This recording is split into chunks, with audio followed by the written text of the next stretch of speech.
나오실 때 여러분들 귀한 강사님 불러주신 하나님께 감사하면서 우리 박수로 환영하며 모시도록 하겠습니다.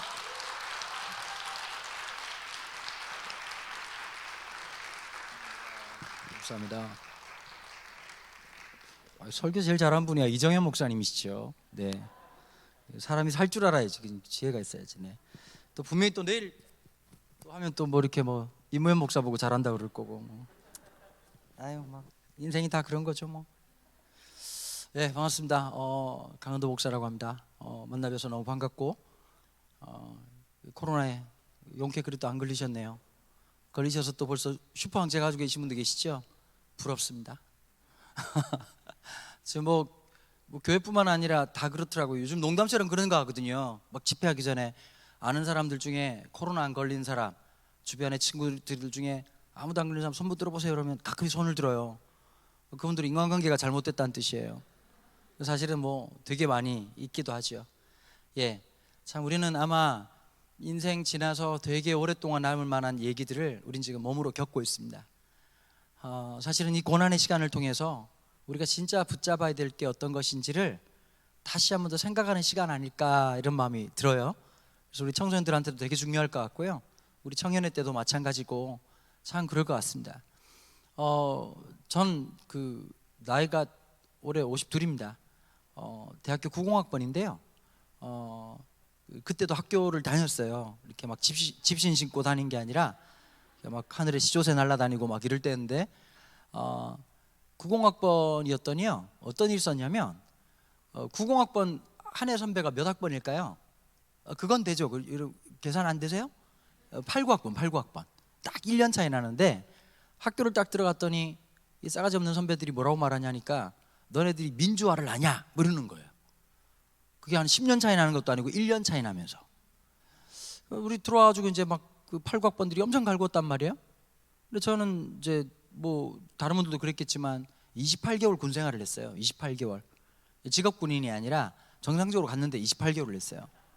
요즘 18개월이잖아요. 요즘 우리 청년들 보고 제가 그런 얘기 하거든요. 이등병의 편지를 부르지 마라. 집 떠나와 돌아왔어요로 끝내야 된다. 열차를 못한 거다. 왜냐하면 이제 군대에서 10개월은 천지창조가 가능한 시간이거든요. 무슨 말인지 잘 모르시죠, 여러분? 가보면 알아요. 그러고 이제 1년 휴학하고 이제 대학교를 졸업 딱 하고 나니까 졸업하는 해가 1997년도였어요. 1997년 IMF가 터진 해였죠. 참 힘들었어요. 저도 뭐 이렇게 우리 정인 목사님처럼 학위를 다 하지 못했고 그때 이제 미국 가서 이제 공부하다가 굶어 죽을 뻔했거든요. 한 2년 있다가 반품돼서 날라오긴 했지만 그러고 있다 좀 있었더니 이제 그 외환 위기라고 하는 게 생겼어요. 그래서 제가 이제 개척한 지 지금 26개월 됐거든요. 개척한 지. 그랬더니 많은 분들이 저보고 무슨 코로나 때 개척이냐고. 그래서 제가 얘기는 분명하게 하자. 개척하고 2주 뒤에 하나님이 선물로 코로나를 주신 거다. 참 어렵고 힘든 시대를 살아가고 있어요. 여러분 그런데 참 보면요 오히려 이 고난이 우리를 만져가고 우리를 붙들고 있다는 걸 잘 알 수가 있어요. 여러분 시편은 노래입니다. 앞으로 우리 청소년들이 청년들이 살아가면서 고난도 역경도 기쁨도 슬픔도 우리의 삶에 다 지나갈 거예요. 근데 참 놀라운 건요 기쁠 때 기쁜 것은 아무나 할 수 있어요. 근데 그 기쁨이 무엇을 남기느냐는 전혀 다른 문제죠. 여러분들은 너무 즐거운 것이 있는데 그 즐거움이 내 인생에 남긴 게 뭐냐고 주님 우리에게 질문하시거든요. 그 고난만 당하고 고생만 아주 그냥 죽도록 하고 그냥 뭐 이렇게 상처만 남는 게 아니라 그 고난이 우리 인생에 뭘 남겼느냐고 주님께서 물어보시거든요. 그 역경이 우리에게 뭘 남겼느냐. 근데 참 시편은 노래잖아요. 때로는 그 역경이 하나님 앞에 찬양을 남기고 기쁨과 즐거움이 하나님 앞에 춤이 되고 노래가 되는 것.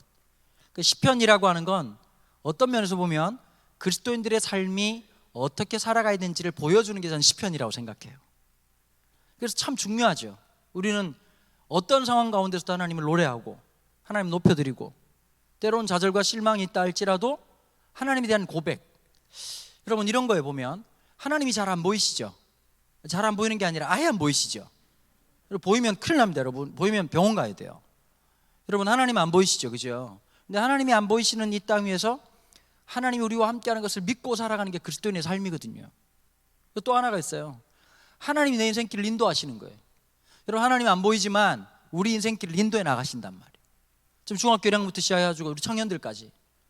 근데 지금 보니까 어르신들도 좀 오셨네요. 보니까 마음이 청소년들, 청년님 분들이 오셨어요. 같이 오셔가지고 우리가 살아가는 동안에 우리의 삶의 여정 속에서 하나님이 선하고 아름답게 인도하실 것에 대한 믿음, 그 신뢰, 이게 무엇보다 중요하거든요. 지금 전 국민들이 어떠냐면 마음의 정서가요, 무력증이 너무 깊은 거예요. 우리 청년들 어때요? 한 2년 동안 온라인으로 수업을 했더니 자꾸 이상해지죠, 그렇죠? 학교 선생님이 눈을 부릅뜨고 수업을 해도 공부를 안 하는 우리가, 여러분, 온라인으로 공부가 되겠습니까? 선생님 분필가루를 마시면서도 수학을 못 풀었던 우리가 온라인으로 풀어지겠습니까?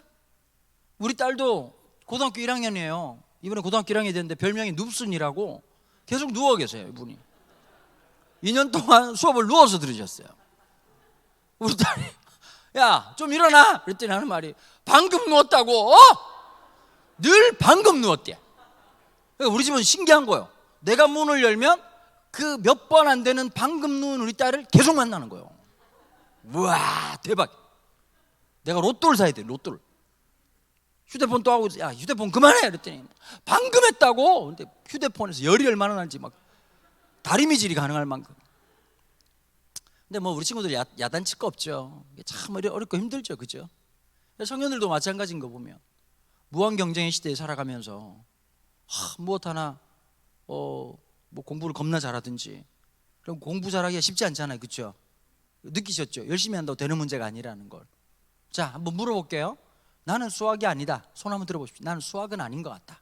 잠시만, 이 말 못 알아듣는 애들이 수학을 못하는 애들이거든요.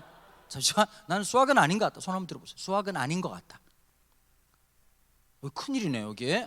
저쪽에 막 손을 흔들고 있네요. 수학은 아닌 것 같다. 보통 저런 분들이 초등학교 2학년 때부터 위기가 시작됐거든요. 막 집에 갔더니 냉장고에다 이상한 판 붙이고 7, 8, 8, 7 아까는 맞췄잖아. 오늘 못 찰 줄 알아요, 이 새끼야. 그냥 막 이렇게 혼났던 기억들. 초등학교 5학년 때 기억나세요? 우리 친구 지금 1학년이죠. 1학년이지, 1학년. 이제 그러니까 뭐 얼마 전에 아직까지 무적자들, 얘들은 아직까지 입학을 안 했기 때문에 초등학교 졸업 그 무직자예요, 무직자. 중딩이 아닌 거야. 그냥 이렇게 막 그 소속이 없어. FA 아무도 안 데려가려고 하는 FA. 그러니까 내 봐봐, 이제 놀래지 마. 얘네들이 이렇게 너무 귀엽죠, 그렇죠? 초등학교 때, 여러분, 주일학교 때 얘들 왕고였어요, 왕고. 막 율동 안 하고, 야, 율동해 새끼야 이러면서 막 뒤에 앉아가지고 있던 애들이 갑자기 여기 왔더니 얘가 지금 어떤 마음일까요? 지금 경로당에 온 느낌. 경로당에 막 너무 이렇게 막 사근 분들 많이 계시고, 막 왼쪽에 보니까 깜짝 놀랄 것 같아. 막 너무 막 선조님들 막 계시고, 막 옆에 막 시조새 날아다니고 막 이러니까 막 얼마나 애가 놀랬겠어요. 그냥 원래 초등학교 때는 막 왕고였는데 막 이렇게 해가지고 막 애들 막 눈 깔아 이러면서 막 율동하라고 막 이러면서 막 이런 애들인데, 근데 이제 초등학교 5학년 때 기억날 거예요. 정사각형에다 어떤 미친놈이 럭비공 집어넣고 다음 빗금 진 부분에 넓이를 구하시오. 중학생 되면 또 어떻죠? 인수분해에다가 인생이 분해될 뻔하고. 중학교 3학년 때 삼각함수를 공부하잖아요. 삼각함수를 이집트에 있는 어떤 놈들이 만들었다는 얘기를 듣고 한 번도 가본 적이 없는 이집트 사람들을 그렇게 증오하고 싫어했던 기억들. 여러분, 미분적분 기억나십니까? 제가 보니까 제가 살아가면서 제일 힘들었던 시험이 미분적분 시험이었거든요. 이번에 조금 더 어려운 시험을 우리가 전 국민이 치고 있어요.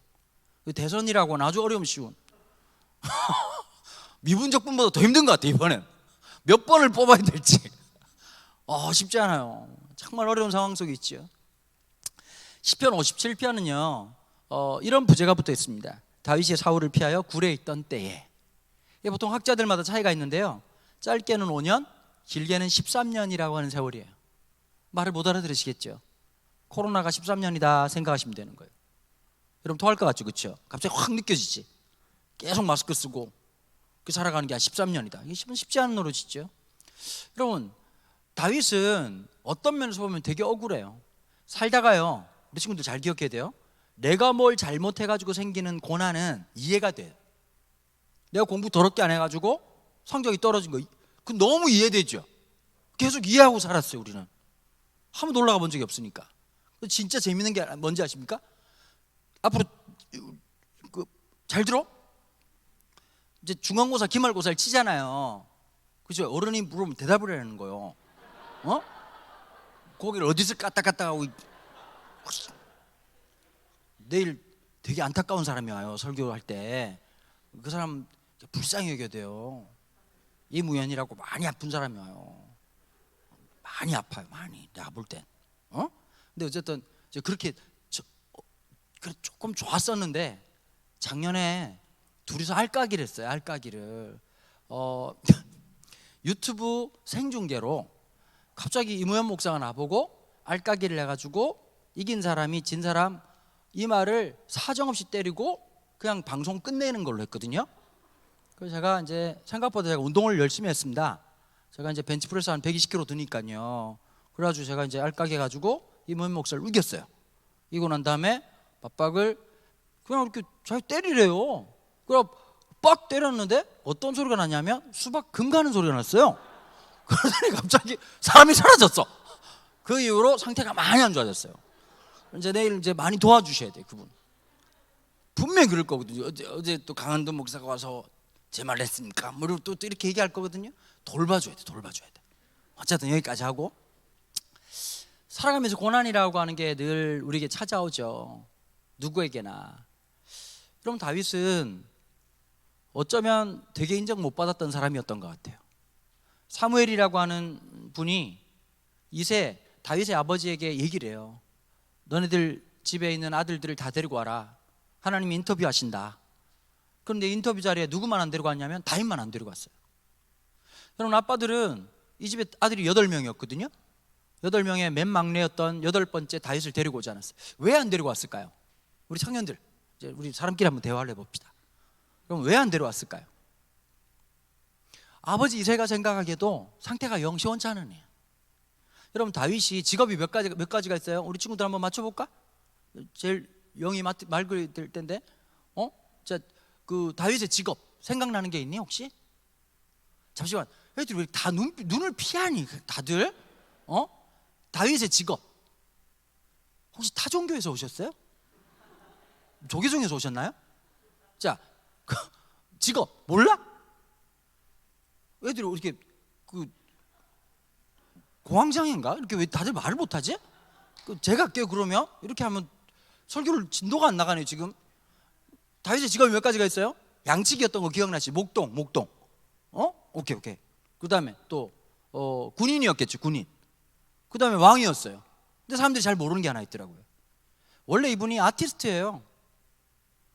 이거 싱어송라이터 이런 거 있잖아, 그렇지? 이렇게 노래 부르고 막 노래 만들고 이렇게 하는 사람. 자, 노래를 부르는 사람들은 정서적으로 어떨 것 같으세요? 감성적이겠죠. 이성적이고 논리적인 것보다. 갑자기 그런 거 있잖아요. 갑자기 아까까지 막 웃고 있다가 가수들 중에 슬픈 노래를 딱 부르는데 감정 잡고 딱 노래를 부르면 한 2소절만 들어도 눈물이 뚝뚝 떨어질 것 같은 거예요. 다윗은 어쩌면 이 아티스트였단 말이에요. 여러분, 감성적이라고 하는 게 잘못된 게 아니라 그 시대 상황은 부족국가 시대 때 매일같이 전쟁이 있는 거예요. 여러분, 전쟁은 누가 잘할까요? 일단 무식한 놈이 잘하는 거예요. 진짜 그런 거예요, 보면. 여러분, 전쟁이라고 하는 건 상대방을 불쌍히 여기면 안 되는 거야. 그치? 저놈들을 찔러라 이러면 찔러야 되는 거야. 그렇지 않니? 쏴라 이러면 쏴야 되는 거야. 근데 만약에 감성이 너무 예민해가지고 창을 들고 있다가 찔러라 이러면 찌르면 아플 텐데. 그거 안 되겠지, 그치? 막 활 쏴라 그러는데 갑자기 자도 엄마가 있을 텐데. 다윗은 굉장히 감성적인 사람이었단 말이에요. 그러니까 아버지가 볼 때는 어떨까요? 한마디로 말하면 좀 죄송해요, 또라이였단 말이에요. 다른 아들들 다 땡 탈락했어요. 첫째 아들이 엘리압이라고 하는 아들이 있었는데요, 너무 잘생긴 거예요. 여러분, 그 청원교회가 부흥될 수 있는 방법이 하나 있어요. 잘생긴 남자 한 명만 있으면 돼요. 지금 여기는 지금 보니까 그런 상황이 정말 힘드네요. 서울인데 서울이 아닌 것 같은. 사진만 찍어 놓으면 여기는 전라도일까요? 충청도일까요? 어디일까요? 내려보세요. 우리 여자친구들한테 물어볼게요. 잘생긴 사람이 남자가 좋아요? 안타까운 남자가 좋아요? 여기는 다들 수화로 할까요? 왜 대답을 안 하나요? 자, 여기 한번 물어볼게요. 그래도 우리 자매님들 그래도 여기가 조금 그래도 사람 사는 느낌이 나네요. 네, 잘생긴 남자가 좋아요? 안타까운 놈이 좋아요? 그렇죠. 당연하죠. 잘생겨야 돼요. 그렇잖아요. 그죠? 근데 교회 오면 보통 그런 얘기는 교회 오빠란 말 들어보시죠. 교회 오빠. 교회 오빠는 어떤 거죠? 잘생기고 성격 좋고 믿음 좋고 돈 잘 벌고 매너 좋고. 근데 교회 오빠 없어요. 지금 보니까 다들 보니까 막 조계종 오빠, 막 신천지 오빠, 그쵸? 뭐 이렇게 막 그런 오빠들 너무 많은 것 같아요. 근데 엘리압이 너무 잘생긴 거예요. 그래서 사무엘이 보자마자 머리에 기름을 부으려고 딱 했는데 하나님 말씀하시는 거예요. 내가 이미 그를 버렸다. 그러니까 우리 친구들 말대로 하면 쓰레기다 이렇게 얘기하셨단 말이에요. 그리고 맨 마지막에 다윗에게 기름을 부었단 말이에요. 자, 그 다음에 여러분, 정식 다윗의 데뷔 무대가 어디였을까요? 엘라 골짜기였어요. 절에 있는 스님도 한다는 골리앗과의 전쟁. 골리앗이 키가 엄청 크잖아요. 작년에 그 우리 교회 부목사님이 이 교회 와서 설교를 냈더라고. 보니까 우리 청년부 집회 때 송주현 목사님이라고 191이에요. 191. 더럽게 커요. 밥을 엄청 먹어. 무서워. 우리 교회는 우리 부목사 성도님들이 그 얘기하거든요. 피지컬 보고 뽑은 것 같다고. 송주현 목사님 191, 이세진 목사님 186, 186인 목사님 110kg, 송주현 목사님 115kg. 여러분, 우리는 신천지를 물리치잖아요. 죽여버려요. 그리고 양복을 안 입어요, 이분들이. 그러니까 한 번씩 점심 먹으러 가면 우리 뭐 부목사님들, 교육자님들 다 합치면 나까지 합치면 8명이란 말이에요. 이렇게 쭉 앞에 가면 BGM이 들려. 우 풍문으로 들었어. 느낌이 막 쉽지 않아요. 저희 교회가 상가에 있거든요.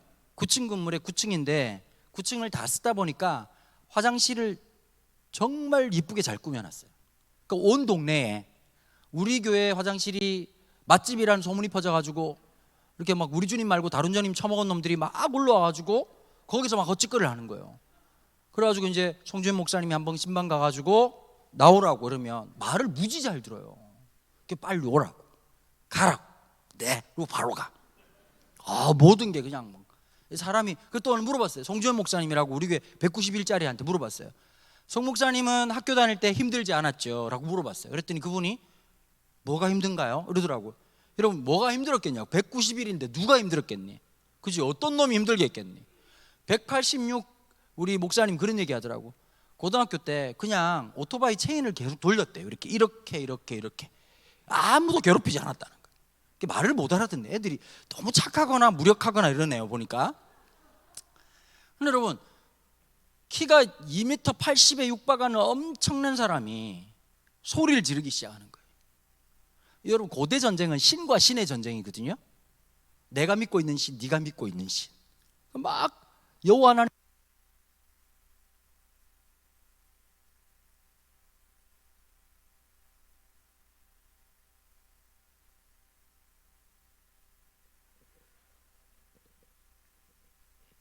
감사합니다. 네. 그래가지고 이제 막 비방하기 시작하는 거예요. 그걸로 끝난 게 아니야. 와가지고 나랑 싸우자는 거야. 이게 그냥 엘라 골짜기에서 골리앗의 목소리만 쫙 남아 있었단 말이에요. 이 골리앗이 며칠을 활동했냐면 40일을 활동했거든요. 이분은 되게 앞서가는 분이, 노동이 시간이 되게 작았어. 오전에 한 타임, 오후에 한 타임. 선진국. 하루에 골리앗 쇼타임이 2번 있었거든. 두 번. 아주 똑같은 말을 똑같이 하는데 40일 동안 이스라엘 사람들의 마음이 물처럼 녹았다는 거예요. 근데 하나 여쭤볼게요.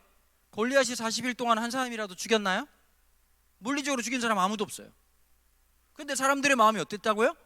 물처럼 녹았다는 거예요. 그리고 심지어 이 사무엘상에 보니까요, 엘라 골짜기에 골리앗만 나타나면 사람들이 다 돌틈 사이로 다 숨었다는 거예요. 나름 똑똑하고 잘난 놈들도 많았겠죠. 근데 다 숨어 있었다고. 그런데 이번에 여러분, 팬데믹 때 누가 돈을 제일 많이 번 것 같아요? 배달의 민족이 제일 돈을 많이 벌었어요. 배달의 민족. 그렇죠? 배달의 민족의 원조가 누구냐? 다윗이에요. 아버지가 형님들한테 도시락 갖다 주라고 배달의 역사가 처음 기록되고 있거든. 그러니까 우리가 하나 브랜드를 만들어야 돼. 다윗의 후손들. 전쟁터까지 배달이 가능합니다. 아버지의 뜨거운 가슴까지 전달해 드립니다. 하필이면 이제 도시락 배달하러 갔다가 하루에 2번 있다는 골리앗 쇼타임에 걸려가지고 골리앗이 이전같이 이렇게 말하더라. 그 말을 듣고 사람들은 다 돌틈에 숨었는데 나이 고작 15, 16밖에 안 됐던 중딩이었던 이 다윗이 그 말을 듣자마자 엘라 골짜기에서 처음으로 어카운트 펀치를 하나 날리는 거예요. 저 할례받지 못한 놈이 감히 누구이기에 여호와 하나님을 비방하고 하나님의 군대인 이스라엘을 비방하는가? 저자의 목을 치면 어찌할 것인가? 잘 알고 있는 것처럼 하나님이 이 전쟁에서 골리앗을 물리치게 하시죠. 여러분, 살아가다 보면 인생 골리앗 같은 문제가 다 있어요. 이번에 고3들 손 한번 들어볼까요? 고3들? 손은 들 수 있죠. 50개는 아니시죠? 네, 고3들 있죠. 우리 아들도 고3이에요. 여러분, 고3에게 제일 중요한 거는 뭐 아무리 아니라고 말해도 수능일 거예요. 그죠? 그죠? 그 다음에 우리 청년들도 물어볼게요. 취업이 중요해요, 안 중요해요? 중요하죠. 그 다음에 다 어른들은 20대가 좋을 때라고 얘기하지만 제가 살아보니까 20대가 좋다는 걸 언제 느끼느냐? 50대가 보니까 되니까 느껴지는 거예요. 왜냐? 지금은 제가 믿음으로 사는 건지 약으로 사는 건지 분간이 안 될 만큼 약을 한 주먹씩 쳐먹고 있어요. 몸에 좋다 그러면 진짜 많이 먹는 것 같아. 보니까 여기 오기 전까지 또 약 먹고 왔어요. 비타민 C 그 다음에 면역 또 이렇게 증강제 뭐 이런 거 그 다음에 뭐 이렇게 많이 먹었던 것 같아요. 청년 때가 왜 힘드냐 이런 게 있어요. 중학교 1학년에 그랬잖아요. 그 친구 만약에 꿈이 뭐야 그러면 되게 창피하게 의사가 되고 싶습니다. 그러면 주변에서 마음으로 욕을 해도 얘한테 할 수 있다고, 숨만 쉬고 공부를 해라, 할 수 있다 그러지 않습니까? 근데 갑자기 이쪽에 이제 20대 중반 넘어가지고 의사가 되고 싶습니다. 그럼 병원에 집어간다고, 넣는다고. 이게 되는 문제가 또 하나가 있어. 내가 하고 싶은 일하고 내가 해야 될 일이 분명해질 때가 청년의 때거든. 그 다음에 마냥 좋을 수만 없어. 돈을 번다는 게. 직장생활 하시면 손 들어보세요. 직장생활 하시는 분. 그러니까 오늘 그래도 마음이 좀 나. 금요일 수고했어요. 근데 모든 직장에 얘들아 진짜 신기한 게 있다. 또라이 김부장이 하나씩 다 했어요. 무슨 말인지 못 알아듣겠죠? 조만간이에요. 맞아요, 안 맞아요? 그런데 이걸 알아야 돼. 저 사람만 없으면 너무 행복할 것 같죠? 그 인간이 없어지면 3명이 되는 놀라운 신비. 또라이 질량 보존의 법칙이라고 있거든요. 어디 가나 항상 그런 사람들이 있어요. 보면 진짜 쉽지 않단 말이에요. 돈을 번다는 게 쉽지가 않아요. 그냥 네 마음대로 되는 게 없거든. 얘들아, 공부를 안 하면 이런 게 있다. 내가 안 해서 그렇지, 목사님 제가 안 해서 그렇지 하면 장난 아닙니다. 여러분, 공부를 하면 뭘 느끼는지 아세요? 내가 얼마나 돌대가리인지를 깨닫기 시작하는 거예요. 이것도 모르고 저것도 모르고 아는 게 아무것도 없네 이러고 있단 말이야. 맞아, 안 맞아? 왜 우리가 수학을 포기할까요? 집합만 붙들 수 있지는 않거든요. 막 다른 거 막 해야 되고 다른 것도 알아야 되고 쉽지 않단 말이에요. 보면. 근데 하나님이 왜 그런 어려움을 주실까요? 우리에게 수능이라는 어려움을 주시기도 하고 취업이라는 관문도. 근데 이런 거 들지 않으세요? 보니까 사랑도 참 어려워요. 그러니까 대부분 노래들 97%는 20대 때 만드는 거예요. 다. 제가 대박인 게요, 요즘 레트로가 유행이잖아요. 레트로라고 들어봤니? 너네들 혹시 달팽이관에 문제 있냐? 뭐 어른들 얘기하면 잘 안, 보청기 사줄까? 독일의 자존심 지멘스 뭐 이런 거 사줄까? 우리 아버지도 하나 사드리려고 그러는데 80인데. 근데 봐보세요. 쉽지 않. 요즘은 이제 레트로가 유행이잖아요. 목사님이 86년도에 중학교 3학년이었거든요. 86년도에 그때 이문세 아저씨 3집이 나왔어. 3집이. 그러니까 아마 제 또래 있는 분들 기억날 거예요. 세월이 흘러가면 어디로 가는지 나는 알 수가 없잖아요. 그러고 고등학교 1학년 때 내가 첫사랑 했잖아. 첫사랑. 소녀 따라란 따란 따라란 따란 내 곁에만 머물러요 떠나면 안 돼요. 이 노래를 부르다가 갑자기 87년도 여름이 지나자마자 유재하라고 하는 가수가 앨범을 딱 낸 거야. 사랑하기 때문에. 뭐 이런 노래 진짜 많이 불렀던 것 같아. 근데 대박이 뭐냐, 우리 아들이 고3이고 우리 딸이 고1이거든요. 근데 갑자기 레트로가 유행하니까 그 노래를 부르고 있더라고. 그래서 내가 따라 불렀더니 아빠가 이 노래 어떻게 알아? 뭐 이러더라고. 당연하죠. 그 다음에 이런 게 있어요. 아마 여러분 그 다른 건 몰라도 막 헤어지고 난 다음에 부른 노래들 있잖아요, 그렇죠? 그러면 찬송가에는 막 연인과 헤어지고 난 다음에 부를 찬송가 뭐 다시 만날 때 이런 걸 부를 수도 없는 노릇이고, 그럼 요단강을 건너야 돼. 요단강을 확 건너가지고 막. 근데 이제 그러다 보면 인생길에 한 번씩 광석이 아저씨 만나는 거거든요, 그죠? 썼다 지운 바 널 사랑해 이런 거 불러야 되고, 29 손들어. 29 어쩌니 이제 나이 니은자 묻는다. 조만간이다. 조만간 이제 34면 이제 올해 12월 말일쯤 되면 우리 광석이 형님 엄청 또 부르겠다. 막 또 하루 멀어져 간다. 내 품은 담배 연기처럼 작기만 한 내 기억 속에 부른단 말. 다 인생이라는 게 오는 거란 말이야. 다. 얘들아 무슨 말인지 모르겠지? 조만간 네 얘기예요. 와, 어제 나 충격받았죠. 우리 딸이 갑자기 5일 만에 집에 들어왔는데 나보고 딱 그러는 거야. 아빠, 남자친구가 생겼습니다. 그럼 누구냐? 그랬더니 갑자기 우리 교회 그 새끼랑 사귄다.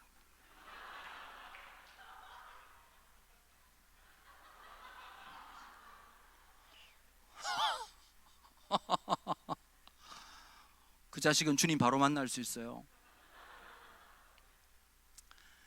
그런 마음이 들더라고요. 처음 사랑할 때 얼마나 좋을까.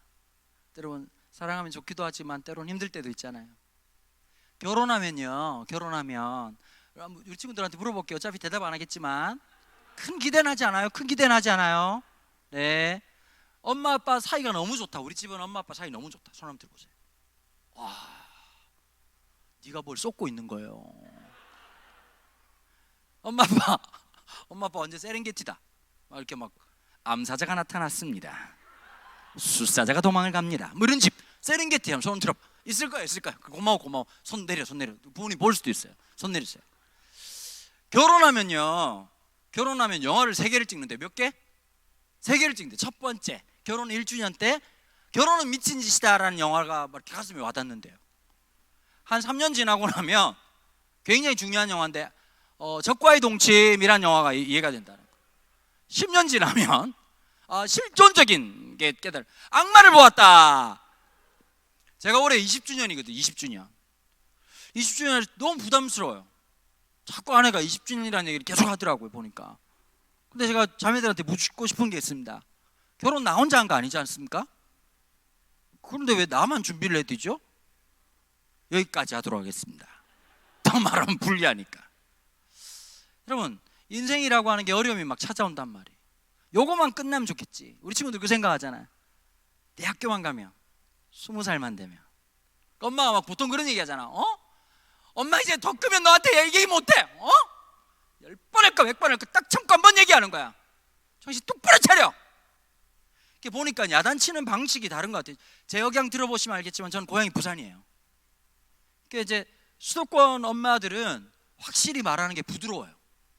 이렇게 뭐 성적표 나올 때도 이런 거 있잖아. 갑자기 너 이리 나, 지영이 이리 나와봐. 그러면 이제 신기한 게 있지. 네 이러고 가고 이제 무릎 꿇어.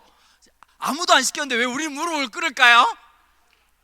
형법에 민법에 있는 것도 아닌데도 무릎 꿇고 난 다음에 이제 보통 이제 서울 엄마들이 이렇게 하잖아. 너 진짜 이거 어떻게 된 거지? 설명해 줄 수 있겠니? 엄마가 어떻게 이해될지 정말 당황스러운데? 이렇게 접근하잖아. 경상도는 시작부터 락. 딱 바로 니 미친나 이 가시나야. 이걸 성적이라고 첫 받아왔나? 이놈의 가시나 시험 전날에도 TV 본다고 정시 없더만 이러고 막 난리가 난다. 근데 끝날 때는 전국이 똑같은 거야. 서울 엄마든 경상도 엄마든 전라도 엄마든 뭐로 끝난? 엄마는 이제 모르겠다. 네가 네 인생 네가 사는 거고 고등학교 때까지는 아빠가 엄마가 도와주면 그때부터 모르겠어. 네 방에 가서 TV를 보든 뭐라든 가. 그럼 이제 엄마들은 뭘 기대하느냐? 가서 이제 반성하고 새롭게 할 걸. 근데 우리는 그렇지. 딱 들으면 어떻게 하지? 끝났다.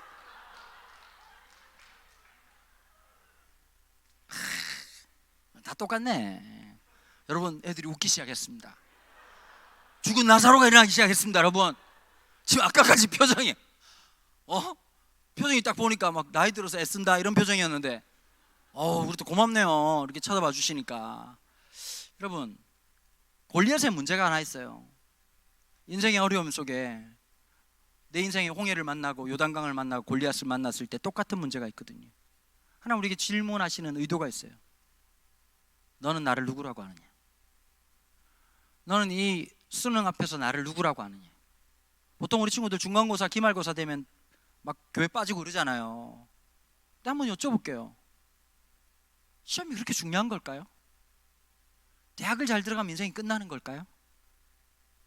얘들아, 진리를 느끼고 싶지? 오른쪽을 한번 봐봐. 어떤 것 같으니? 알겠지 이제. 대학 간다고 달라지잖아. 대학 간다고 갑자기 남자친구 생기는 게 아니에요. 남학생들 날 봐봐.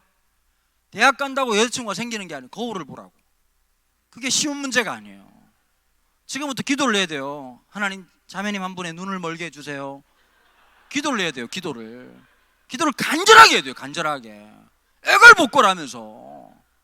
쉬운 문제가 아니라고요. 그러면 더 대박이 뭔지 아니? 너네들 무슨 과 막 그러잖아. 한 번은 제가 전국 캠프를 하는데 맨 앞자리에 여학생이 너무 열심히 설교를 듣더라고요. 물어봤어요. 몇 학년이야? 그랬더니 고등학교 3학년이래요. 팬데믹 전이에요. 고3이야? 대학 갈 거야? 그랬더니 대학 준비하고 있다는 거예요. 무슨 과? 그랬더니 제빵 제과 쪽으로 준비하고 있다는 거예요. 살짝 걱정이 되더라고. 왜 그걸 하려고 그래? 그랬더니 이렇게 말하더라고. 재밌을 것 같아서요 라고 얘기하더라고. 너무 걱정이 돼가지고 집에 가서 양푼 큰 거에다가 계란 100개를 깨고 이걸 계속 적으면서 이게 계속 할 짓인지 아닐 짓인지 생각을 해라. 그랬더니 얘가 똑똑한 애였어요. 아닌 것 같다고. 그래야 깔끔하게 좀, 너는 제빵 제과를 좋아하는 게 아니라 빵을 좋아하는 거다. 빵은 돈 주고 사 먹는 거다. 여러분, 진짜 이거 쉽지 않은 노릇이거든요. 그 다음에 대학교, 우리 친구들 있을 거예요. 우리 청년부들 대학교 4학년 때 뭘 깨달아요? 전공이랑 내가 안 맞다는 놀라운 진리를 깨달아요. 그 다음에 우리나라는 전공 중에서 전공대로 사는 사람이 10%가 채 되지 않아요. 다 쓸데없는 거 하는 거예요. 내 제자 중에 막 프랑스 학과 나와가지고 빵 만들어. 빵 파티시에요. 그걸 하고 왜 프랑스어를 배우냐고. 여러분, 삶이라고 하는 게 아무도 모른단 말이에요. 그 어려움을 만날 때마다 하나님의 질문 의도가 딱 이거예요. 너는 나를 누구라고 하느냐. 그 응답을 누가 했냐면 다윗이 했단 말이에요. 사람들은 골리앗을 보고 다 쫄아버린 거예요. 문제만 보면 다 쫄아. 코로나 앞에서 다 쫄아. 취업 앞에서 다 쫄아. 중간고사, 기말고사 앞에 다 쫄아. 얘들아, 이게 있어. 공부머리 좋은 사람이 있고 인생에 지혜가 있는 사람이 있다고. 공부머리는 겁나 좋은데 똥멍청이들이 진짜 많거든. 이번에 대통령 선거하는 건 알죠, 여러분? 대통령 선거를 합니다. 다 이분들이 출사표 던질 때 뭐라고 얘기하던가요? 위기에 처한 대한민국을 구하겠습니다. 내가 볼 때 이분들만 없으면 대한민국을 구할 수 있어요. 다들 상태가 너무 안 좋은 분들이 미분적분보다 더 힘들다니까. 이번에 1번이냐, 이번에 3번이냐, 4번이냐, 이게 미분적분보다 더 힘든 거예요. 지금 아주 그냥 쉽지가 않아요. 제가 주님께 기도했어요. 누구를 뽑아야 되겠습니까? 주님이 말씀하셨어요. 나도 잘 모르겠다. 쉽지 않아요. 진짜 어려운 문제거든요. 여러분, 하나님이 누구시냐? 너는 나를 누구라고 하느냐? 여러분, 다윗은 하나님이 살아계시다는 걸 믿었어요. 그러니까 문제보다 크신 하나님을 신뢰하는 거예요. 친구들, 이걸 알아야 돼요. 내가 좀 부족할 수 있어. 내가 공부 못하는 거 하루 이틀 아니잖아. 신실하게 공부를 못 해왔잖아 지금. 근데 중요한 게 하나 있다니까. 하나님이 그걸 들어 쓰시는 사람이 있어. 하나님께서 그걸 통해서 역사하시는 분이 있어. 우리가 부족하지만 하나님께서 역사하시면 길이 열리는 거란 말이에요. 다윗이 마찬가지였어요. 하나님 앞에 원하셨던 응답은 딱 하나예요. 골리앗을 분석하는 것도 아니고 내가 얼마나 힘이 없는 것을 아는 것도 아는 것이 아니라 하나님이 누구시냐? 여러분, 이미 골리앗을 죽이기 전에 끝난 거죠. 그 다음 또 하나 게 있어요. 믿음을 가지면요, 관점이 바뀐대요. 보통 그런 얘기합니다. 믿음이 생길 때 우리에게 변화가 일어나는데, 여러 가지가 있지만 세 가지가 일어난대요. 시각의 변화가 일어난다는 거예요. 시간을 보고, 그 다음에 돈을 보고, 상황을 보는 시각이 변한다는 거예요. 두 번째, 시각의 변화가 있는 사람은 시선이 달라요. 늘 앉아가지고 문제만 생각하는 사람들이 있어요. 시선이 주님께로 가기 시작하는 거예요. 세 번째, 시각과 시야가 열린 사람들은, 시각과 시선이 바뀌는 사람들은 시야가 열려요. 여러분 봐보세요. 사람들이 대부분 다 골리앗 뭐 때문에 두려워했죠? 너무 큰 거예요. 크기의 논리. 여러분, 지금도 똑같잖아요. 보면 사람들이 제일 오해하고 착각하는 게 하나 있어요. 크면 오를 거라고 하는 생각을 하고 있어요. 사이즈가 크면 오를 거라고 하는 생각을 가지고 있거든요. 크니까 이길 거라고 생각하는 거예요. 그런데 여러분, 다윗은 이 생각이었어요. 하나님께서 나와 함께 한다는 그 믿음으로 나아가기 시작한 거예요. 물맷돌을 들고. 왜 안 쫄았겠어요? 엄청 큰데. 그런데 믿음을 갖고 가니까 또 달라져 보이는 거예요. 뭐가 달라져 보였을까요? 엄청 커. 내가 다윗이면 이런 생각했을 것 같아. 와, 겁나 크다 새끼. 대충 던져도 맞겠다. 그럼 제가 우스갯소리처럼 얘기했지만 이게 시선의 변화예요. 시각의 변화예요. 여러분, 하나님의 사람들은 거룩한 무모함이 있어요.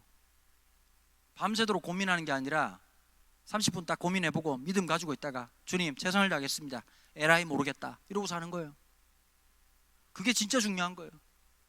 우리 청년 자매들 잘 들어야 돼. 이 밤의 끝을 잡죠. 이 남자를 만날까 저 남자 만날까, 헛되고 헛되니 모든 것이 헛되다. 여러분, 가끔씩 권사님들한테 물어보세요. 권사님, 어떤 남자를 만날까요? 그러면 이렇게 말, 살아있는 놈 만나면 돼야, 이렇게 얘기한단 말이에요. 그 말이 틀리지 않아요. 다 약점이 있다니까요. 여러분, 그런 거 자꾸 원하잖아요. 잘생기고 믿음 좋고 돈 잘 벌고 그 다음에 나만 사랑해주는 남자가 있겠습니까? 있다 한들 나를 만나겠냐고. 그분이 다 약점이 있다니까. 치명적인 약점이 있어. 보통 교인들이 그런 얘기 하거든요. 남편분 어떠세요? 그러면 그냥 이렇게 말해. 착해요. 그게 무슨 말이냐면, 잘 들어, 돈을 못 번다는 뜻입니다. 그냥 착한 거예요. 그냥 계속 분리수거하고 막 이렇게 착한데, 교회도 그런 애들 많잖아요. 아들 어떠세요? 그러면 착해요. 그 말은 무슨 말이냐, 공부를 겁나 안 한다는 뜻이거든요.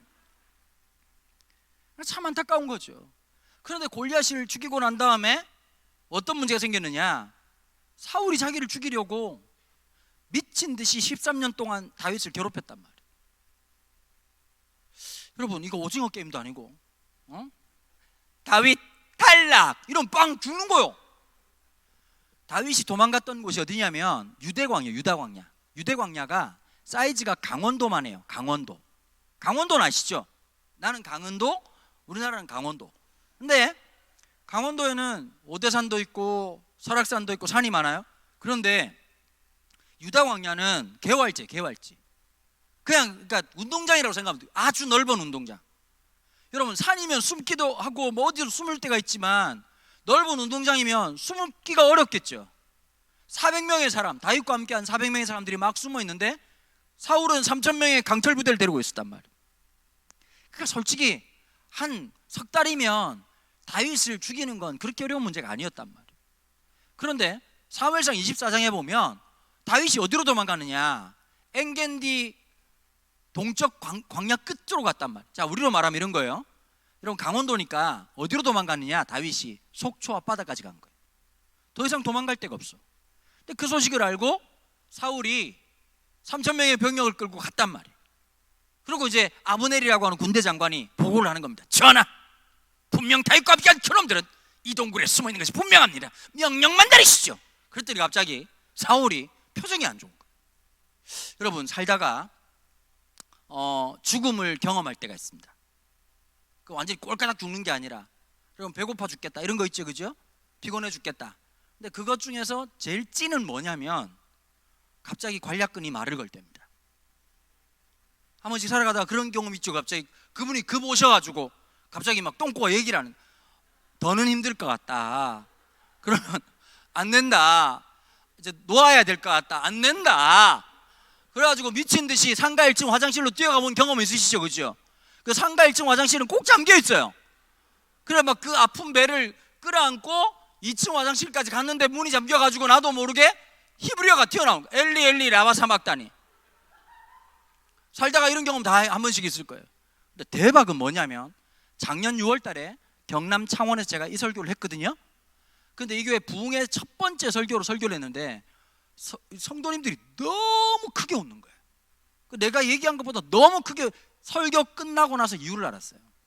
그 전주 수요일 날 담임 목사님 설교를 했는데 제 1년 선배였거든요. 그분이 설교하다가 그분이 오신 거예요. 장로님 표현이 너무 재밌었어. 점점 목사님이 점이 되어 가더라. 힘을 주면 아시겠죠? 자꾸 그래서 하나님이 그런데 그 목사님 너무 재미나더라고. 여러분 설교하다 죽는 목사님들 계시거든요. 과로해가지고 설교에 죽으면 순교예요. 설교하다 똥 싸면 2000년 교회 역사상 길이 남을 사람이거든. 이 사태를 막으려고 목사님 점점 그래서 하나님이 도무지 안 될 것 같아가지고 갑자기 부목사님 부른 거예요. 여러분 급하면 문장이 안 되죠. 갑자기 목사님 와서 찬양 이러고 사라진 거예요. 그 교인들은 영문을 모르고 찬양을 하기 시작하고 그 다음 장로님 말이 너무 웃긴 거예요. 목사님이 죽어가던 목사님이 다시 부활하여 나타났다는 10분 뒤에. 내가 그 전주에 그런 일이 있을 줄 누가 알았겠냐고. 하필이면 똥 마려운 사울 얘기를 하다가 빵빵 터진 거지. 갑자기 아브넬이 전하 명령만 내리시죠. 가만히 있어. 전하 빨리 시끄러! 이러고는 급하게 동굴로 뛰어들어갔단 말이야. 근데 그 동굴이 누가 있었냐면 다윗과 400명의 사람들이 숨어 있었던 거예요. 영문을 몰랐던 다윗과 400명의 사람들이 어떤 생각을 했을까? 야 이제 우리 죽었구나. 사울이 왔으니 이제 3000명의 병력들이 들어와서 우린 그냥 끝나는 거겠구나 라고 생각을 했단 말이야. 근데 갑자기 전하께서 들어오시더니 옷을 많이 벗었어요. 여러분 전대미문의 사건이잖아. 400명이 바라보는 데서 똥 싼 왕 이야기. 여러분 이게 쉬운 얘기 아니거든. 여러분 사람이 제일 무방비일 때가 언제라고 생각하십니까? 똥 쌀 때입니다. 여러분 아무리 화가 나도 화장실 일 보면서 화내는 놈은 아무도 없습니다. 죽여버릴 거야 이런 사람 아무도 없거든. 아비새라는 사람이 있었어요. 다윗의 오른팔이었던 아합의 동생이었죠. 아비새가 이렇게 다윗에게 얘기합니다. 하나님 주신 절호의 기회입니다. 여러분 다윗도 사울이 좋았을까요? 싫었을까요? 싫죠. 창을 들어서 3번이나 찔러 죽이려고 했는데 여러분들 같으면 좋으시겠어요? 정말 싫었죠. 근데 사람이라는 게 이런 게 있어요. 정말 중간고사 기말고사 돼봐야 그 사람 믿음을 아는 거고 수능 때 돼봐야 아는 거고. 잘 들으셔요. 남자친구 여자친구 헤어졌을 때 보면 아는 거고 직장 생활을 할 때 결정적인 순간이 있거든요. 형제자매들 잘 들어야 돼요. 수련회 때 절대 사귀는 거 아니에요. 왠지 아십니까? 잘 들으십시오. 너무 은혜스러운 모습을 보고 아, 이 남자가 이럴 거다. 그분 인생에 딱 한 번 있는 순간이었어요. 되게 위험하거든요. 근데 다윗이 마음속에서 바로 무의식적으로 탁 튀어나온 거예요. 여러분 이런 분들 계시더라고 보니까. 늘 욕하는 애들은요 욕할 거리를 찾는 것 같아요. 근데 공부 진짜 잘하는 애들은 책상이 어떻든 집이 어떻든 상관없이 책을 펼치는 게 일상이 되는 애들이 있더라고요. 믿음도 마찬가지인 것 같아요. 보면 문제가 딱 생겼을 때 하나님 앞에 엎드리는 사람이 있어요. 여러분 그게 지혜예요. 믿음의 근육이 있어요. 문제가 생길 때 하나님 앞에 엎드리는 거. 고민하지 말고 걱정하지 말고 한숨 쉬지 말고 그런 시간 있으면 기도하는 거예요. 근데 대부분 다 실패해요. 왜 실패한지 아세요? 기도하는 걸 자꾸 나를 잡으려고 하거든요. 여러분 1분짜리 겟세마네 이런 거 참 좋거든요. 걱정이 왔을 때 그냥 기도하는 거예요. 염려가 생길 때 기도하는 거예요. 불안할 때. 여러분 개척교회하고 코로나 터졌잖아요. 진짜 제가 지난 한 25개월, 26개월 동안이 걸어가는 건지 기도하는 건지 분간이 안 되도록 살았던 것 같아요. 근심이 늘 찾아오는 거예요. 여러분, 예배당 문을 3번이나 닫았거든요. 쉽지 않잖아요. 어렵죠. 9명으로 개척을 시작했어요. 9명, 우리 가족 포함해서. 제가 아들 하나, 딸이 하나 있다 그랬잖아요. 가족 예배 드렸어요. 제가 우리 애들한테 얘기했어요. 엄마 아빠가 개척하려고 한다. 그랬더니 우리 딸은 그러냐고 이렇게 고개를 끄덕. 근데 우리 아들 녀석이 잠깐. 그러더니 왜? 그러니까 열심히 하세요. 저는 다른 교회 가겠습니다. 그리고 석 달 동안 다른 교회를 갔어요. 이 썩을 놈이. 개척하자마자 깨달은 게 하나 있어. 믿을 놈이 아무도 없다. 그 다음에 우리 제자들하고 9명이 시작했어요. 다 안타까운. 지금도 여러분 혹시 유튜브에 더 푸른 교회 치면 아직 잘 모르시는구나. 구독과 좋아요 이런 거 하시고 저희가 지금 구독자가 26,500명이에요. 많죠, 그죠? 그 정도 돼야 설교할 맛이 나죠. 근데 이제 첫날 유튜브를 촬영하려고 했는데 갑자기 우리 청년 하나가 얘기를 하더라고. 목사님, 카메라가 없습니다 이러더라고 갑자기.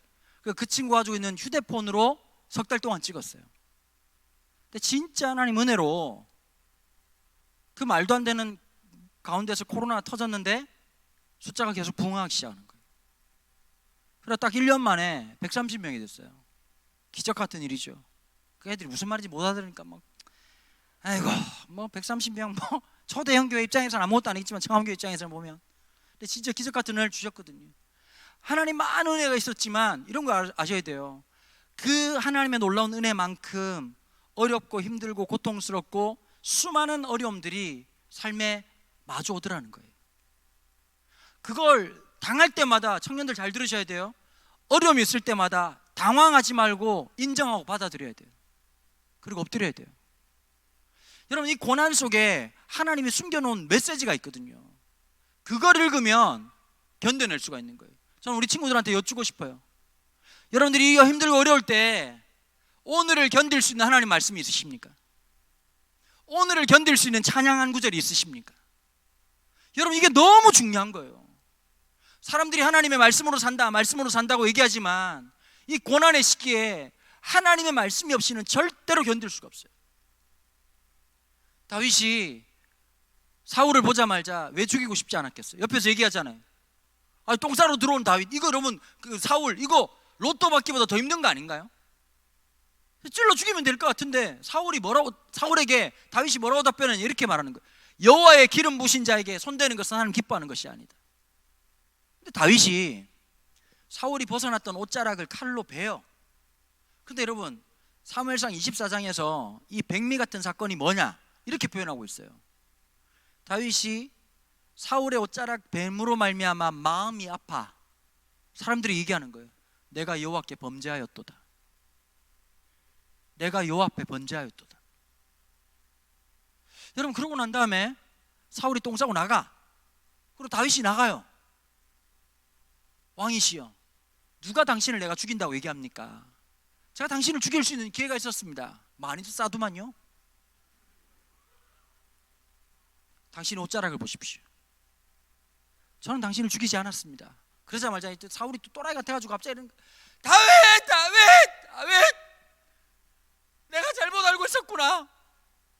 그러고 있다가 24장 20절에서 이런 말을 하거든요. 나는 네가 이스라엘의 왕이 될 것을 안다. 여호와께서 네 손을 통해서 이 나라를 강해야 할 것을 내가 알고 있다. 누가 누구한테 한 말이라고요? 사울이 다윗에게 한 말이었어요. 여러분 13년을 그 말씀 한 구절 붙들고 산 거예요. 26장 13년 사이에요. 24장하고 26장이 남들 생각할 때는 아무것도 아닌 것 같지만 13년. 그럼 살다가 한 번씩 옛날 생각해가지고 막 손발 오그라든 적 혹시 없으세요? 없으세요? 어떻게 사세요? 이쪽을 봐야 되겠네 보니까. 있으시죠? 살다가 막 손발 오그라드는 때 막 그때 막 잘못 말해가지고 막 쪽팔리고 막 그랬던 기억이 나시죠? 아우 프로포즈를 안 하는 거였어? 지금 생각하면 손발이 오그라들어요. 그런데 여러분 생각해 보세요. 진짜 대박이 어떤 거냐. 이 동네 오랫동안 청암교회가 역사 70년이 넘었잖아요. 근데 여기 옛날에는 되게 서민들이 사는 동네였잖아요. 지금도 뭐 그렇지 않습니까? 예. 근데 여기 땅 팔았던 분들 계시거든요. 쌀 때 팔고 난 다음에 아파트값 엄청 올랐잖아요. 그러고 난 다음에 가끔씩 생각하면 열받지 않을까요? 미쳤죠. 제가 실제로 그런 일이 있었어요. 제가 22년 전에 신학대학원 3학년 때 갑자기 누구한테 전화가 온 거예요. 학교를 가는데 누구한테 전화가 왔냐면 분당우리교회 이찬수 목사님한테 전화가 온 거예요. 나는 그분을 알지만 그분이 날 모르잖아요. 전화가 왔다니까. 이렇게 왔더라고요. 안녕하세요, 이찬수입니다. 이렇게 말씀하시더라고요. 그래서 내가 예? 그랬더니 이찬수입니다. 제가 알고 있는 그 이찬수 목사. 네, 맞습니다. 이러더니 날 만나지 않은 거예요. 여러분, 그때가 분당 우리 교회 개척하기 전이었고 분당 우리 교회 분당에서 개척한다는 소문이 파닥에 났을 때요. 그러면 목사님이 전도사를 만날 때는 이유가 있을까요, 없을까요? 당연한 거 아니죠. 뭐 껌 사달라고 얘기하겠어요. 다단계 판매해가지고 막 애터미 치약 뭐 이런 거 바르고 오셨겠어요. 만났어요. 근데 제가 그때 똘끼가 많았거든. 첫 번째 어떤 생각을 했냐면, 보통은 여러분 양복 잘 빼입고 가가지고 목사님 목숨 걸겠습니다. 저는 이찬수 목사님과 함께 다음 세대를 일으킬 뿐만 아니라 한국교회를 새롭게 하는 역할을 하겠습니다. 저는 이찬수 목사님 볼 때마다 성령 하나님을 감동이 있었고 이렇게 말을 해야 되잖아요. 그런 생각을 안 하고 도대체 이찬수라는 분이 어떤 분이신지 내가 인터뷰를 해야 되겠다라고 하는 완전 미친 생각을 하고, 그 당시로선 충격적으로 트레이닝을 한 벌을 입고 왔어요. 트레이닝복. 완전히 막 그냥 오징어 게임이죠. 가가지고 갔는데 대박이 뭐냐, 이찬수 목사님은 잠바떼기를 입고 나타났더라고. 둘이서 밥을 먹는데 대구탕 시켜가지고 둘이서 처먹 먹고 있는데 갑자기 이찬수 목사님이 경상도 사람이잖아. 나도 경상도 사람이고 스트레이트로 끝내더라고. 다음 달부터 같이 사회 가자는 거예요. 근데 제가 아내가 7살이 어려요. 그때가 어느 때였냐면 완전 제가 미쳐가지고 우리 아내한테 온 마음 다해 사랑합니다, 주님보다도 뭐 이렇게 막, 그때 살짝 맛이 갔을 때였거든요. 주님께 회개합니다. 그때 왜 그랬는지 막 이 여자 없으면 못 살 것 같고, 제가 또 기질이 또 경상도 기질이 아주 한번 이렇게 빠지면 막 사방팔방 안 보고 막 그냥 올인이거든. 우리는 인생 딴 거 있네? 어찌합니까? 어떻게 할까요? 뭐 이러면서 이제 막 오로지 한 여자한테 돼 있었다. 그런데 제가 30살 때요, 우리 집사람 23살이었어요. 그래서 제가 또 경상도 스타일로 과일 바구니 이만한 거 딱 장인어른 집 딱 가가지고, 벌써 나도 영화 같은 거 드라마 많이 봤잖아요. 내 눈에 흙이 들어갈 줄 아는데! 이러면서 막 빡 때리면 아버님 저는 포기할 수 없습니다. 이렇게 딱 준비하고 있었단 말이에요. 그래서 막 과일 바구니 들어가가지고 딱 내미니까 다들 놀라시더라고. 장인 장모님 놀라시더라고. 큰절 바로 올리고 무릎 딱 꿇고 딸을 주십시오. 딱 그런데 우리 장인어른이 나를 가만 쳐다보는 이러더라고. 데려가. 이게 아닌데? 이게 아닌데? 나는 그 짧은 순간에 이쪽으로 때리면 이렇게 넘어가야 되나? 이쪽으로 넘어가 이렇게 생각하고 있었는데, 나중에 물어봤어요. 결혼하고 난 다음에. 아니, 그런 이상한 놈이 와가지고 딸 달라 한다고 데려가라고 말씀하신 이유가 뭡니까? 그랬더니 내 눈빛을 봤는데 어차피 저놈은 데려가겠구나 이 생각이 들더래요. 그런데 이제 문제는 뭐냐, 장인 허락했는데 아내가 허락을 안 한 거예요. 문제는 장인은 데려가라고 그러는데 우리 딸은 자기는 그렇겠죠. 우리 딸이 아니지, 아내는 전혀 생각이 없는 거예요. 23살에 결혼하겠냐고. 그러니까 제가 어땠을까요? 불안한 거요. 30살에. 그것도 이뻤거든요. 그 오만 똥파리들이 막 날라들고 그랬단 말이야. 그럼 막 대학원에 공부하고 있는데 온통 마음은 어디 있을까요? 아내한테 있는데, 그때 제가 맛이 갔다니까. 이찬수 목사님이 함께 하자고 손을 내밀었을 때 나는 그분의 손을 잡았어야 했고, 그리고 내 마음을 드리겠다고 얘기해야 되는데 내가 뭐라고 말했냐니까. 목사님, 저는 지금 연애를 해야 됩니다 라고 얘기를 했단 말이야. 이찬수 목사님 막 웃더니 나보고 뭐라고 말했냐니까. 결혼 중요하죠. 그러더니 이분 이런 얘기 하시더라고. 하루에 10명씩 찾아온다는 거예요. 자기하고 사역하겠다고. 사례비 안 받아도 된다고. 제가 미쳤지 않습니까? 두 번째 미친 짓을 했습니다. 제가 목사님 한 분을 16년 동안 모셨어요. 16년 동안. 의리가 있었던 건지 눈치가 없었던 건지 분간 안 되지만 16년 있었는데 목사님을 9년 동안 섬기고 난 다음에 우리 담임 목사님이 60의 나이에 본인이 개척하겠다고 우리에게 얘기하시는 거예요. 그 저희 목사님하고 너무 친했거든요. 너무 친해가지고 제가 갑자기 목사님이 그 이스라엘에 안식년을 갔다 왔어요. 안식년 갔다 와서 저보고 이러더라고. 갑자기 내가 유대 광야에서 하나님의 음성을 들었습니다 이러더라고. 갑자기 그래가지고 목사님 수면 부족이에요. 왜냐하면 우리 목사님 막 성령파 이러면 이해를 해. 장르가 있잖아요. 살아가다 보면 그런 분이 아닌데 자꾸 막 유대 광야에서 하나님 음성을 들었다 그래가지고 제가 목사님 비타민C 결핍이에요. 근데 분명히 그랬다는 거예요. 뭐라고 말씀하시냐고 그랬더니 3번에서 네 사역이 끝났다고 얘기했다는 거예요. 진짜 큰일 났네.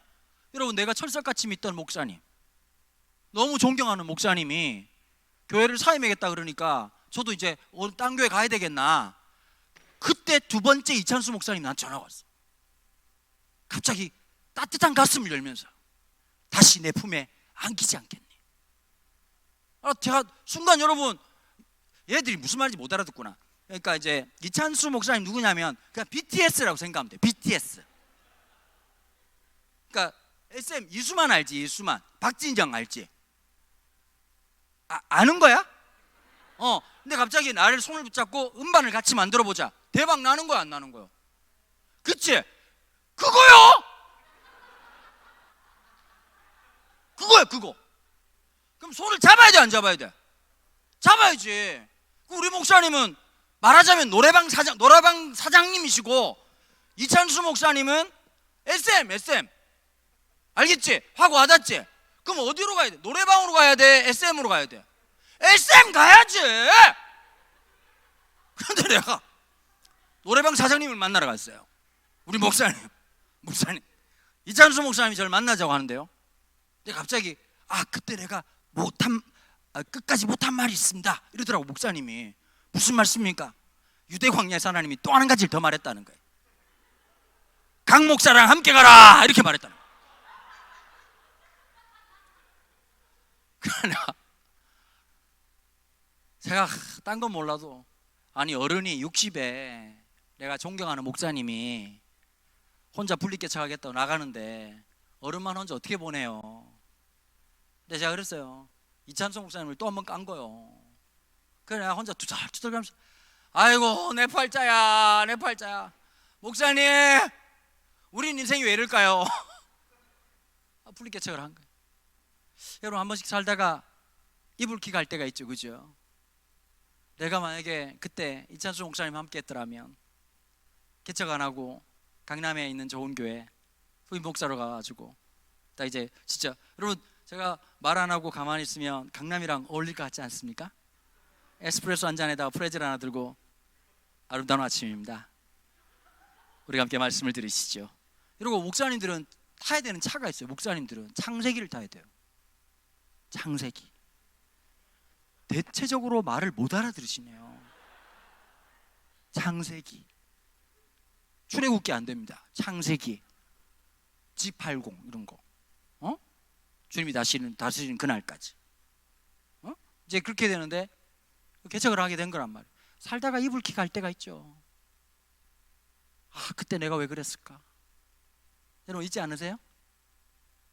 다윗이 13년 동안 도망 다니는 거예요. 위기도 많았거든요. 유대광야 도망가다가 시편에 보면 그런 말씀 많잖아요. 주는 나의 반석이시요 나의 요새시요 피할 만한 구원의 방주이십니다. 그건 그냥 음악적인 얘기가 아니라 진짜 실제적인 이야기였거든요. 어떨 때는 너무너무 위험하니까 국경을 넘어가지고 블레셋으로 갔어요. 블레셋으로. 이런 블레셋이 어떤 땅이에요? 골리앗 고향이에요. 거기서 죽을 뻔했다가 미친 척에 살아나고 수많은 스토리들이 있었단 말이에요. 여러분 13년 동안 있으면서 아마 사람들이 수근수근 거렸을 거예요. 그때 아비새가 말할 수 있잖아요. 그때 내가 죽이라고 할 때 죽였으면 이런 일을 안 당하지. 그때 딱 내가 그냥 막 방대기가 크더라고. 아주 그냥 막 확 그냥 꽂아버리면 아주 그냥 통돼지 바비큐 됐을 텐데 그냥. 근데 26장에서 보면 13년 만에 다윗이 10이라고 하는 광야에 숨어 있었는데 그걸 또 알고 사울이 3,000명을 데리고 온 거예요. 이번엔 다윗이 뚜껑이 열려가지고 아비새랑 같이 딱 단판을 지어 올라갔단 말이에요. 근데 놀라운 기적이 일어났어요. 3,000명의 사람들이 다 골아 떨어진 거예요. 여러분, 그거 쉽지 않아요. 지금 놀라시죠? 성경을 안 봤다는 명확한 증거예요. 여러분, 성경을 왜 못 읽느냐 가만 보니까 한국 사람들은 창세기는 무진장 잘 읽어요. 창세기 막 올해 주님 올해 말씀과 함께 하겠습니다. 창세기 막 데리다 읽고 있다가 출애굽기 25장부터 힘들어지는 거예요. 갑자기 하나님이 가구 공장을 자꾸 차리시더라고. 갑자기 막 광이 몇 규빗, 호가 몇 규빗, 갑자기 이케아를 차리셔가지고 25장부터 너덜너덜해져 있는데 갑자기 레위기 짜잔 이러면 뭐 속건제, 거제, 요제, 속건제 막 강꺼풀 뺏겼다가 막 그래서 사람들이 거의 레위기에서 너덜너덜해가지고 성경을 못 읽거든요. 그러니까 사무엘상까지 못 보는 거예요. 다윗하고 아비새가 딱 가는데 사람들이 다 자고 있는. 여러분, 만화적인 상상을 할 수 있겠죠. 아비새가 가다가 막 물건 와장창창 깨고 있으면 조용히 하라 새끼야. 올라왔는데 어디까지 갔느냐, 사울의 침소까지 들어가는 거예요. 사울이 자고 있어. 완전 코라 떨어졌어. 지금 마취 없이 수술 가능한 상태로. 그럼 아비새가 창을 들고 있는 거예요. 창을 들고 다윗한테 이렇게 얘기하는 거예요. 명령만 내리십시오. 2번 찌를 것이 없습니다. 우와, 자극적이지 않아? 그 다음 또 이런 게 있어요. 자, 봐봐. 똥 싸는 놈 찌르면 살인이에요. 그런데 자는 애 위에서 창을 들고 있다가 창이 무겁네? 왜 이렇게 무겁지? 아, 죽었네. 과실치사예요. 요거 김앤장 잘 땡기면 1년 6개월입니다. 1년 6개월. 검찰에서 가만 안 두겠지. 그죠? 그죠? 분명히 저거 청부살인이다. 청부살인. 그러면 이제 다윗이 증인으로 출석해가지고 딱 한마디 하면 되는 거야. 나한테 배우면 돼. 아비새가 왜 그랬을까요? 아비새는 분노가 많았죠. 이러고 나오면 무죄예요. 무죄. 여러분, 13년이에요 2번 없는 기회. 그것도 아비새가 얘기하는 거야. 자기가 죽이겠대. 그럼 나 같으면 이럴 것 같아. 그럼 이러고 밖에 나가면 돼. 그잖아요? 그래가지고 사울이 죽었네 이렇게 말하면 되는데 다윗이 뭐라고 말하냐? 여호와께서 기름 부으신 자에게 손대는 것은 주께서 기뻐하는 것이 아니다. 여러분, 잘 보세요.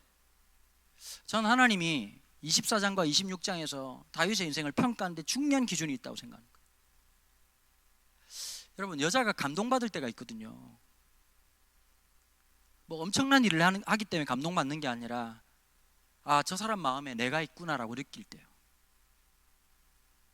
만 20년을 살았어요. 만 20년 살았는데 나도 모르게 그럴 때가 있거든요. 지나가다가 이거 우리 아내 참 좋아하는 건데 이거 해줘야 되겠다. 그럼 아무것도 아닌 되게 감동받으실 때 있잖아요. 제가 커피를 좋아하거든요. 아침에 커피를 내려요. 내릴 때 혼자만 안 내리잖아요. 예? 2잔 내려가지고 가끔씩, 그럴 때 진짜 가끔씩 내가 너무 배가 고픈데 말은 못해가지고 이제 토스트 굽다 보면 한 장 더 구울 때 있거든요. 계란 후라이 하나 더 해가지고 이렇게 접시에 내가지고 여보 같이 먹을래? 그런데 갑자기 막 그날따라 감동할 때가 있어요. 너무 커피가 먹고 싶었다는 거예요. 토스트에 너무 먹고 싶었는데 막 당신이 이렇게 했다고 막 여러분 20년 사는데 막 뽀뽀하고 이렇게 하면 안 되거든요. 가족이에요, 가족. 형제님, 자매님. 그냥 이제 뭐 하나님께서 이렇게 해야지, 가까이 있으면 하나님 싫어해요. 그렇게 하면 안 돼요. 근데 너무 좋아할 때가 있거든요. 아무것도 아닌데 지나가다 뭐 하나 사가지고 왔을 때 너무 마음이 들 때요. 여러분, 하나님도 그러실 것 같아요. 우리가 기도할 때 하나님도 되게 속상할 때 있을 것 같아요. 평소 땐 더럽게 기도 안 하다가 언제 기도하니? 시험 치는 날 갑자기 하나님도 깜짝 놀래. 네가 웬일이니? 본 것마다 기억나게 해주시고 들은 것마다 기억나게 해 주옵소서. 하나님 1번입니까 2번입니까? 답은 3번인데.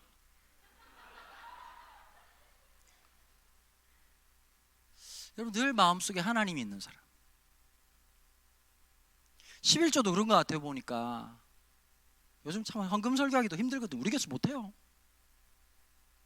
근데 이런 사람들이 있어요. 보면 늘 하나님의 것을 구별하는 사람들, 큐티하는 게 당연한 사람들. 우리 친구들 이거 기억해야 된다. 주일날 교회 갈까 말까 고민하잖아. 죽을 때까지 고민하는 거예요. 중요한 건 결정해버려야 돼. 내가 하나님을 선택하면 하나님 내 인생을 책임지셔. 쓰라고 이렇게 멋진 말을. 내가 하나님을 고백하고 살아가잖아. 하나님이 때를 따라 도우시는 역사가 있어. 하나님 붙잡아 주신 역사가 있어. 하나님 책임지신다니까. 다른 종교인들도 이럴 때는 아멘이라고 얘기하는 거예요. 그럼 그게 하나님께서 역사하시는 거예요. 이상하죠, 세상이라는 게. 우리 청년들 어때요? 계획대로 되던가요? 살아보니까 계획대로 안 되지요. 그게 인생이에요. 그러면 그분께 내가 맞춰줘야 되는 거예요. 혹시 악기 하는 분 계세요? 바이올린? 악기 하는 분 혹시 계세요? 뭐 하세요? 뭐 이렇게 건설 현장에 계세요? 아무리 비싼 바이올린도요, 뭐 해야 되죠? 튜닝을 해야 돼요. 하나님 우리를 만드셨잖아요. 여러분들의 영혼은 튜닝이 되셨나요? 하나님의 음에 맞춰져 봤냐고요. 하나님께 내 마음을 맞춰본 적이 있냐고요. 다윗이 그 전쟁이 13년 그 마지막 사건이 끝나고 난 다음에 26장에 이렇게 말하거든요. 사울은 자기 갈 길로 가고 다윗도 그 얘기를 갔더라. 그리고 사울은 길보아 전쟁에 가가지고 그의 아들 요나단과 함께 전쟁에서 죽게 됩니다. 그리고 다윗은 물론 통일왕국의 왕이 되기까지는 또 시간이 걸렸지만 유다 지파의 왕이 됩니다. 여러분, 그러고 치었던 시편이 바로 시편 57편이거든요. 또 하나가 있어요. 다윗은 왕이 되고 난 다음에 전쟁에서 한 번도 진 적이 없어요. 한번 여쭤볼게요. 왜 안 졌을까요? 이렇게 말하면 할 말이 없어. 하나님이 함께 하셨기 때문입니다. 이러면 할 말이 없어. 맞아, 하나님이 함께 하셨어. 근데 하나님이 함께 하시는 근거가 있어요. 그게 13년이라는 세월이에요. 고대 전쟁은 지형과 지물에 대한 이해가 없으면 안 되거든요. 13년 동안 손바닥 핥듯이 유대 광야를 머릿속에 놓고 살았던 사람이 다윗이에요. 그러니 전쟁에서 질 수가 없는 거죠. 청년들이 이걸 아셔야 돼요. 지금 여러분들이 고생한다고 생각하고 속상한 일 있으시죠? 그 속에 하나님의 계획이 있어요. 그 속에 하나님의 뜻이 있어요. 여러분, 이겨내야 될 게 있어요. 내 힘으로 안 될 때 그때 엎드리세요. 그때 하나님 말씀 앞에 나아가십시오. 그때 하나님께서 기가 막히게 인도하십니다. 그게 하나님의 손길이거든요. 어려울 때마다. 시편 57편에 이렇게 얘기하고 있어요. 내게 은혜를 주옵소서, 내게 은혜를 주옵소서. 여러분, 자본주의를 살아가니까 은혜가 중요해요, 돈이 중요해요? 솔직하게 돈이 훨씬 더 중요하게 느껴져요. 교회에서 목사님들이 보통 그런 얘기 하잖아요. 돈이 전부가 아닙니다. 그럼 교인들 표정이 어떠냐면 일단 줘봐봐, 내가 알아서 할 테니까. 여러분, 싸고 좋은 거 있던가요? 없어요. 다 좋은 건 다 비싸요. 근데 한번 여쭤볼게요. 돈이 많으면 무조건 행복할까요? 재벌들 가만히 보면 그렇게 행복해 보이지 않는 것 같아요. 제가 2달 전에요, 주일날 1부, 2부, 3부 설교를 하는데 1부 끝나고 난 다음에 한쪽 포켓 안에 뭐가 들어있더라고요. 주머니에 뭐가 있나 봤더니 5만 원짜리가 4장이 들어있는 거예요. 20만 원. 너무 기뻤어요. 근데 가만히 생각을 해봤거든요. 그거 원래 내 돈이에요. 클린토피아 사장님이 줬겠어요, 마누라가 줬겠어요? 있는 돈도 뽑아가는 판에. 근데 제가 그 마음이 들더라고요. 2부 설교하기 전에 너무 행복한 거예요. 잃어버린 20만 원을 찾고 난 다음에 그 기쁨. 근데 그 마음이 들더라고요. 재벌들은 이런 기쁨이 있을까? 여러분, 진짜 친한 친구들하고 같이 밥 먹을 때 너무 행복하죠. 대단한 음식이 아니라도. 인생의 행복이라고 하는 게 비싸고 좋고 끝내주는 것에만 있는 게 아니구나. 여러분, 요즘 교회에서 밥을 못 먹잖아요. 교회 밥이 신기하게 맛있어요. 그렇죠? 그래서 싸가지고 가잖아요. 겁나 맛없어져요. 신비해. 막 권사님들이 맛있지? 이러고 막 봉지에 싸줘. 그럼 전부 다 가지고 이거 같이 먹어야지. 이러면 걔들이 전부 다 냉장고 들어가가지고 거기서 운명하시거든요. 왜 맛있냐면 함께하기 때문인 거예요. 함께하기 때문에. 이번에 저희 교회에서 처음으로 중고등부 우리 교회 개척하고 첫 수련회가 있었어요. 중고등부 시작한 지가 2달밖에 안 됐거든요. 너무 걱정이 되는 거예요.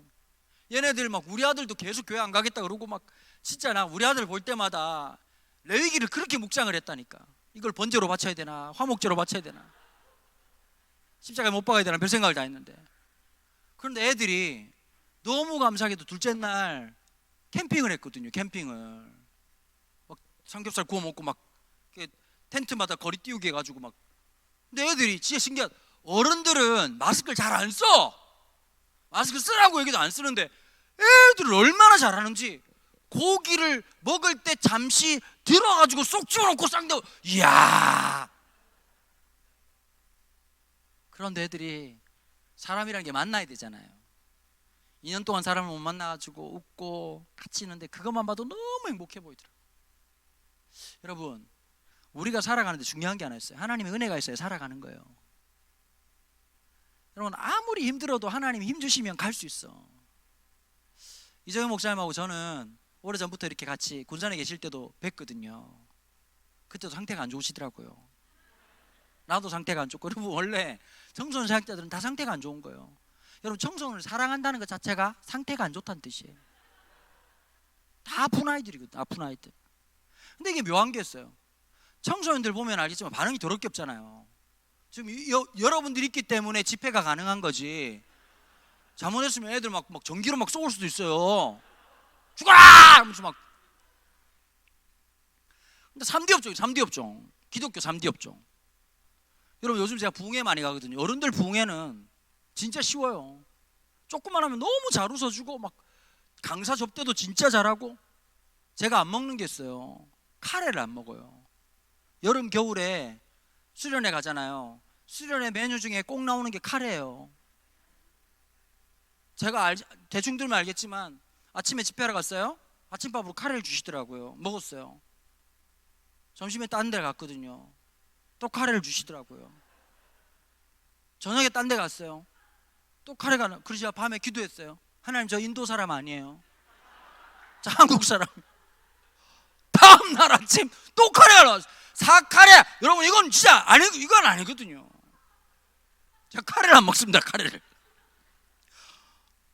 30년 청소년 살아가면서 너무 처먹었어요. 카레를 아주. 오줌도 노랗게 나올 만큼 카레를 엄청 먹었어요. 엄청.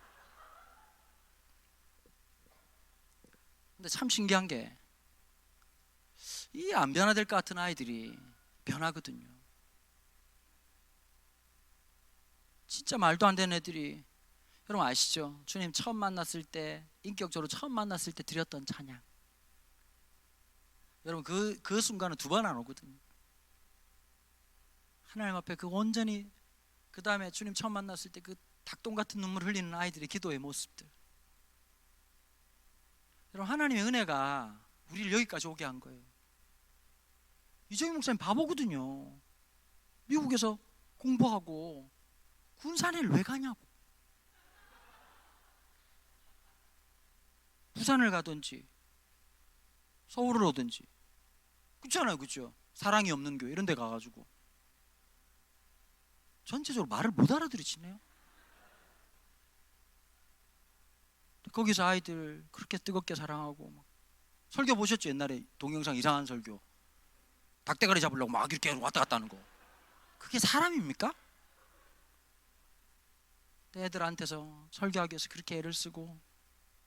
여러분, 여러분, 군산에 줄 서는 데는 2군데밖에 없었어요. 군산 드림교회하고 이성당하고. 아이들 속에서 그런 게 있으니까요. 여러분, 그게 가능했던 게 뭐냐? 하나님의 은혜였어요. 하나님의 은혜는 내가 갈 수 없는 그 길을 가게 해요. 하나님의 은혜는 내가 견딜 수 없는 걸 견디게 해요. 하나님의 은혜는 내가 바라볼 수 없는 걸 바라보게 해요. 그게 하나님의 은혜예요. 그 다음 또 이런 말씀을 하시죠. 내 영혼이 주께 피하되 주의 날개 그늘 아래서 이 재앙들이 지나기까지 피하리이다. 여러분, 세상 바람 다 맞으면요 죽어요. 세상에 모진 바람 다 맞으면 영혼이 너덜너덜해져요. 요즘 보면 청년들 중에서도 우울증이 되게 많더라고요. 너무 힘든 거예요, 마음이. 여러분, 누구나 우울할 수 있어요. 저도 마찬가지고. 그럴 때 중요한 게 있어요. 여러분들은 여러분들이 영원히 피할 수 있는 피난처가 있으십니까? 여러분, 우리 친구들 게임해요, 그죠? 게임 하실 때 있죠, 웹툰도 보고. 근데 한 8시간 하고 난 다음에 참 잘했다는 생각이 드시던가요? 아니라는 거 알죠, 그죠? 맞아요. 진짜 내 영혼의 피난처가 있어요. 하나님 그 아버지. 그 하나님의 피난처 안에 들어가야, 하나님 앞에 피해야 내 영혼을 또 살게 해주시고 살아나도록 인도해 주신단 말이에요. 여러분, 사실 오늘 이 집회는 무모한 집회예요. 코로나 안 걸린 우리가 기적 같은 세상을 살아가고 있는데, 안 할 이유가 1000가지 만가지 있겠지만 우리가 함께 모여야 될 이유, 하나님의 은혜만이 오늘 이 시대를 살아갈 수 있다는 걸 알기 때문에 우리 여기 모인 거예요. 사랑하는 여러분, 그 하나님의 은혜로 살아가는 거예요. 우리 찬양 좀 주님 앞에 올려드렸으면 좋겠는데요. 나의 영혼이 잠잠히, 우리 찬양 주님 앞에 올려드릴게요. 너무 잘 들어줘서 고마워요. 우리 청소년들도 너무 잘 들어줘서 고맙고, 우리 청년들, 우리 어르신들, 혹시 제가 말이 좀 과했더라도 이해해 주십시오. 오늘은 또 청소년들 있고 청년들 있으니까. 저도 교회 담임하고 있습니다. 예. 우리 교회는 그렇게 하지 않습니다. 원래 청소년들 은퇴했는데요, 어떻게 하다 보니까 또 이렇게 됐네요. 네, 여러분들, 우리가 오늘 내일 진행되는 이 집회에 하나님의 한없는 은혜가 있기를, 그리고 친구들 삶의 진짜 주인 되신 주님을 알게 되기를, 그분과 함께 동행하게 되기를. 우리 청년들도 마찬가지고. 그럼 반주하세요. 지금 제가 말을 하는 건 하라는 뜻이에요.